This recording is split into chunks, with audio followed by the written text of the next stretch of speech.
vous fais une vidéo vite fait, les gars, sur les objectifs sur les cryptos long terme. Comment on fait? Très simple. Il y a deux écoles, les gars. Il y a deux écoles.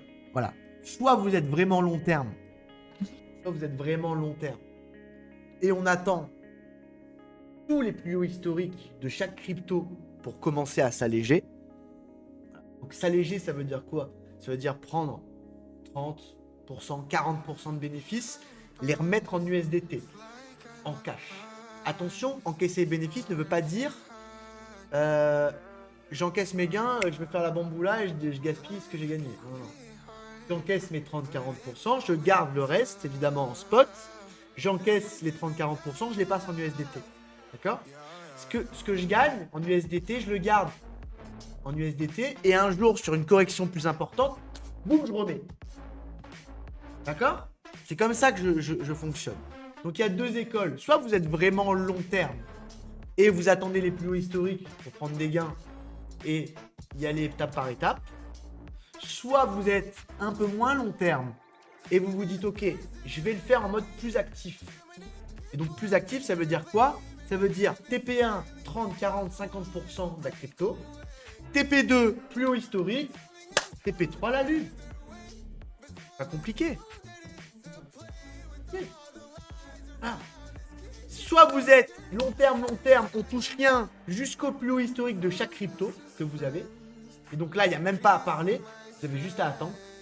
Soit vous voulez gérer ça de manière un peu plus active. Et dans ce cas-là, dès que vous prenez une crypto, dès que vous faites 40-50%, vous squeezez 30%, 40% de gains, vous les foutez en USDT et vous faites une poche qui grossit de bénéfices. Dès que ça redescend, vous refoutez dedans. Là, c'est une gestion mi-longue. C'est une gestion qui est ni long terme, ni trading. C'est entre les deux. C'est entre l'investissement et le trading. Mais c'est en spot, donc il n'y a pas d'effet de levier là-dedans. Est-ce que vous comprenez ce que je vous raconte, bordel? C'est intéressant, là, ce qu'on dit. Donc, soit vous êtes long terme et vous en tapez, et on attend. Moi, c'est ce que je fais. Moi, je vous mens pas, je suis long terme au bout. Donc, moi, c'est les plus hauts historiques ou rien. Donc, je vais attendre le temps que je dois attendre. D'accord?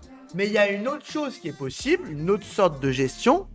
C'est une gestion un peu plus court-termiste dans la gestion long terme. C'est-à-dire, prendre une crypto, faire un premier objectif à entre 30 et 40%, 50%. Dès que vous avez 50% de rendement, 40%, vous squeezez une partie, donc 30% de votre gain par exemple, 20-30%, que vous mettez en USDT. Faites ça. Une fois que vous avez des retracements de 5, 10, 15%, vous remettez sur vos cryptos. Et en fait, c'est comme ça que vous allez créer l'effet boule de neige. Voilà. Merci frérot, c'est gentil Fletch. Est-ce que c'est clair pour tout le monde sur comment on prend des gains? Donc soit t'es vraiment long terme, t'as pas envie de te faire chier, c'est bon, t'attends les plus hauts historiques pour prendre un premier objectif.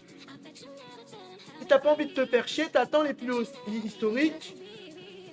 Et si t'as atteint tes plus hauts historiques sur tes cryptos, que t'as pas envie de te faire chier, le TP final, là où tu prends tous tes gains et là au moment où j'attends, c'est de doubler tous les plus hauts historiques précédents.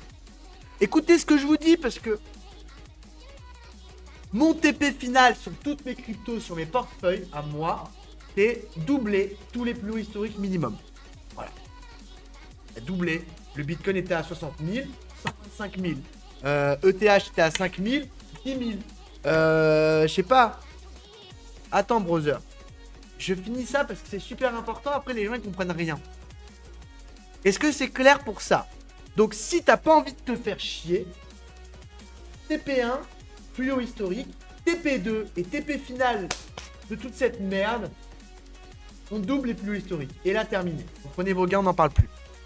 Voilà. Si par contre, t'as envie de te faire chier et d'encaisser par palier, c'est simple. Donc, TP1, 30-40% de rendement, j'encaisse un peu en USDT. TP2, on arrive sur le plus haut historique. TP3, on a doublé le plus haut historique. Voilà. Est-ce que vous comprenez? C'est plus ou moins pareil, mais c'est un peu différent. Est-ce que c'est clair sur comment on prend des gains? Je vous donne une autre manière si vous voulez. Prendre des gains à long terme, très simple. Vous mettez en mensuel. Paf. Là, ça va pas marcher sur lui. Ça va pas marcher. On va se mettre plutôt en 3 mois. On va se mettre en 3 mois. Est-ce qu'il peut nous donner des bandes de Bollinger en 3 mois? Non? Pourquoi il ne m'en donne pas?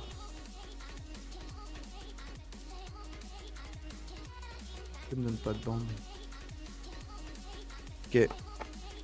Est-ce que c'est clair pour comment on gère tout ça? Sinon, vous mettez vos bandes de Bollinger en long terme. Et en général, c'est des gros niveaux. Et pourquoi il me les donne pas? Je comprends pas là. Je comprends pas trop. Pas trop. Je comprends pas. Mais bon, voilà. Est-ce que c'est clair sur comment prendre nos gains? Donc soit, je répète une dernière fois. Soit vous n'avez pas envie de vous faire chier. Premier objectif, long terme, TP1 sur les plus hauts historiques de chaque crypto. Et 2, on double les plus hauts historiques. Terminé. Fin du bull run, c'est bon, on paye. Au bout d'un moment, les gars, on ne pourra pas sortir au plus haut, on peut pas acheter au plus bas, faut arrêter. Faut bien se donner des objectifs à un moment. Et pour ceux qui ont plus envie de se faire chier, eh ben en gros, vous achetez une crypto, vous attendez d'avoir 40-50%, vous prenez une partie des gains, vous mettez en USDT, dès qu'il y a une purge, une correction, vous rachetez, et vous faites ça tout le temps. Et votre compte, au final, votre compte en USDT va grossir, vous allez pouvoir réinvestir dès que ça purge à chaque fois, et voilà. Est-ce que c'est clair pour tout le monde sur